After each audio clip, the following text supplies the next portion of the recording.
Hi everyone, this is your IT 210 Final Project Guidelines and Rubric overview. This is the culmination of all your work, all your hard work, putting together your milestone 1 and 2 and putting it all together in one big final project. So I am just going to briefly go over this rubric, make sure that you read the entire thing, but essentially it integrates everything you did in milestone 1 and 2. As you'll see here, you have your introduction, your business requirements, competitors and technology, which we're all focused on in milestone 1, and you should have revised and incorporated any feedback that you received from my review. And then milestone 2, you had technology solutions and recommendations, which again, you should revise and make sure you've incorporated any necessary feedback or anything new you've learned since you wrote it. And then there's one additional section that was not reviewed as part of a milestone submission, but that you have an opportunity to review with your peers as part of Module 7. So just make sure that you don't forget to include this final Section 6, Basic Security Considerations, where you're going to briefly explain what the owner of your business must consider in regard to security and privacy if they choose to adopt your recommendations. Explain the security features your recommended technology solution should have. Explain what your business should consider in regard to security and privacy as you seek out third-party vendors for the proposed technology. Hint, if you decide to include any third-party vendors in your recommendations, make sure that you are citing the site that you got the information about them from. And then briefly describe the internal safeguards that should be put in place in your business to guard against loss or misuse of company data and provide examples. So that's really important. When it says provide examples, we want you to be very, very specific. So this is just, again, a complete review of everything that's going to be included in your final project. You had your milestone 1, your milestone 2, your module 7 security, and then your final submission is a complete polished artifact containing all of the critical elements of the final product, incorporating all the feedback. It's graded using this final project rubric. It is not graded using the milestone 1 or 2 rubric. So remember, in previous videos, we've discussed that your milestone rubrics are a little lighter because they're drafts. They're not meant to be perfect.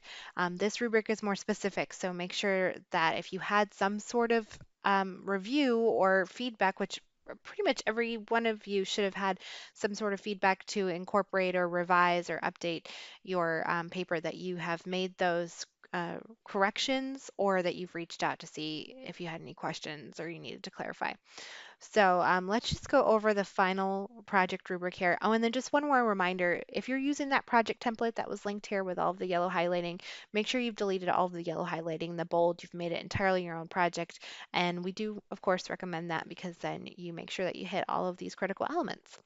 So you'll see the final project rubric looks very different from the milestone drafts. The milestone drafts were simply minimal, no errors, some errors, or not included.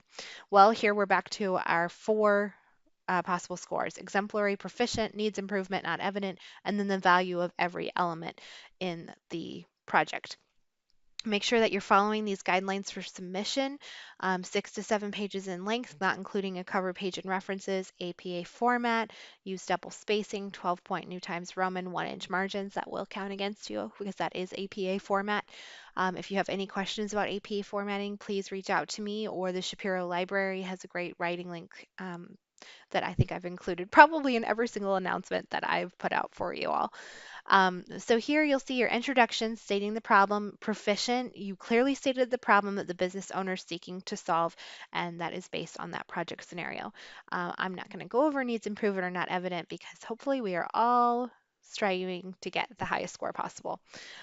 Introduction of your 2 technologies, identifying and briefly describing the 2 technologies that you will research. So it's more than just saying I'm going to research this and this. You need to also describe or define those 2 technologies in your introduction. Then you're going to move on to your business requirements and objectives.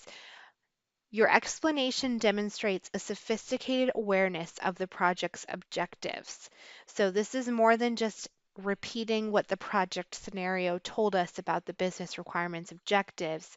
We want you to explain and demonstrate sophisticated awareness. So kind of getting into that business owner's shoes and understanding why they have the objectives that they have and being able to explain that in terms of a business objective.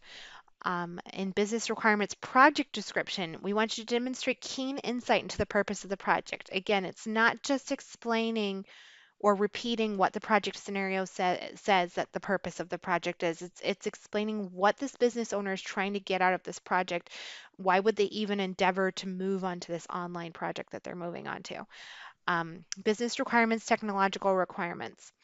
Again, using all of that academic support that you use the textbook to cite, any kind of outside research to explain the technological requirements, what the new technology has to be capable of doing for the business. If you're just describing what you think the technology requirements are and your opinion, that's great. That's enough to earn the key technological requirements that are required. But a sophisticated awareness includes academic research and includes outside support. Competitors in technology, technology one. We want you to explain the role and function of the technology in the competing company. You need to give examples. You need to be on their website explaining how their users use their website, why it's a benefit. Do outside research on what kind of positive reviews they've got, what kind of business successes they have. That is what's going to earn you a proficient score here. Same with technology too. Competitors in technology benefiting from technology, keen insight into how the potential technology could provide a benefit to the business. Again, you're using academic support. You've got a really logical argument for why that technology could provide benefit to your business, and you're connecting it back to that business owner's ultimate goals, not just your goals for them, but the ultimate goals as they described in the project scenario. Technology Solutions Technology 1. This needs to take all of these aspects from above here, your research on the technology, your understanding of the company, and combine them and explain why this is a great technology solution for this particular company. Same with technology too. And then you take all of that research together and make your solution. And this solution demonstrates a complex grasp of how the recommended technology meets the needs of the business. So it's more than one or two sentences about why that technology is appropriate. It's again a very logical conversation, academically supported, research supported argument for why this technology is the solution to your business owners. Now, it's very possible and probable that many of you will have different technology solutions, but you could all earn proficient if you are demonstrating a grasp of why that technology meets the needs of the business. If you can defend it appropriately, logically, and with research and support, then you're going to get a proficient grade even if you choose different technology solutions. The overall benefit, again, just goes right into that logical solution, how the business can benefit from the technology. And it's a keen insight. It's just a really, really good backed up explanation, very logical explanation. Same thing here with the basic security considerations. I need to see that you really understand and grasp security features necessary for protecting company data. It's more than just a couple sentences, it's a really backed up argument. Third-party vendors, you should be citing and demonstrating that you understand what the third-party vendors can provide. So if you're in the proficient rubric scoring here, then you absolutely were citing the third-party vendor sites and any kind of research that you did on them. Same thing with internal safeguards. And then finally, your articulation of support of response. So your proficient response is free of errors related to citations, grammar, spelling, syntax, and organization. So if you have any questions about your citations whatsoever, make sure that you are reaching out to the Writing Center or you have reached out to me. And it's presented in a professional and easy to read format.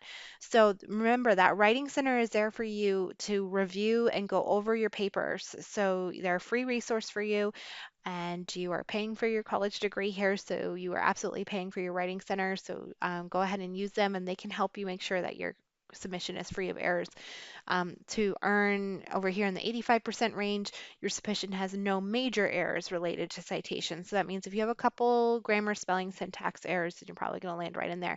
If you're not citing anything at all, if you've done absolutely no research, well, it's not going to help you up above here either, but it's going to land you right down here in the critical errors related to citations because you didn't have any at all. So just make sure that you have done, one of the requirements of this project is that you did independent research. So make sure that you are including that in here. Hopefully this explains everything, but absolutely if you have any questions at all, please let me know and we can either get on a live session or we can explain them some in another announcement. But for now, I hope that this has all come together for you well and that you've learned a lot from it and that you'll be able to save it and use it in the future when you are writing your own business systems analysis for all of the companies that you're working for in finance and healthcare and all the great things that you guys are already doing. And just let me know if you need anything at all. Thanks.